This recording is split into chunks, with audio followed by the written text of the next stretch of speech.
Hello again. Next chili time, round 5 I think.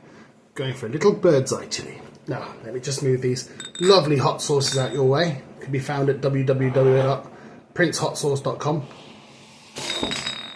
Okay, bird's eye chilies.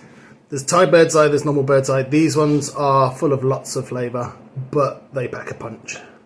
I should also say I did do a video with the long hot red cayenne. It didn't save for some reason, but just to let you know, those ones have literally no heat in them whatsoever compared to the green. Bon appetit. Oh, fuck. Straight away. Tons of seeds. Again, not much pith. Good flavour. A bit more dark than the cayenne. A bit more pungent.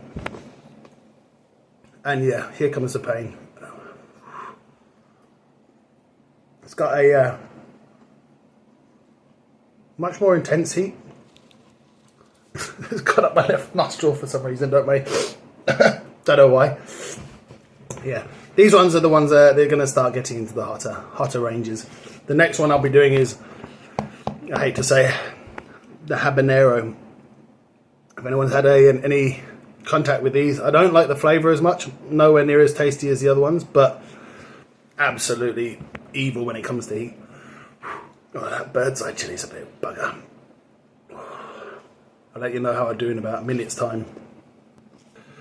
Alright, that's 1 minute down. As you can see, I've started to sweat quite profusely. I'm not on the level as some of these chili heads that do the competitions, but I can usually handle my heat.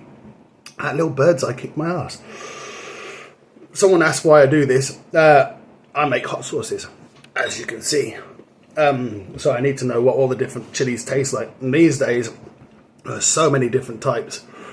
Like 7-pot brain strain, Chili X, which is the new hottest one in the world, passing the Reaper. Chocolate Habs, everything. There's 1,000 different varieties. Oh, this one's actually nothing down here, but my tongue is on fire. I should really prepare myself with some drink, but nah, that's boring. Well, bird's eye, good heat, good flavour, nasty raw.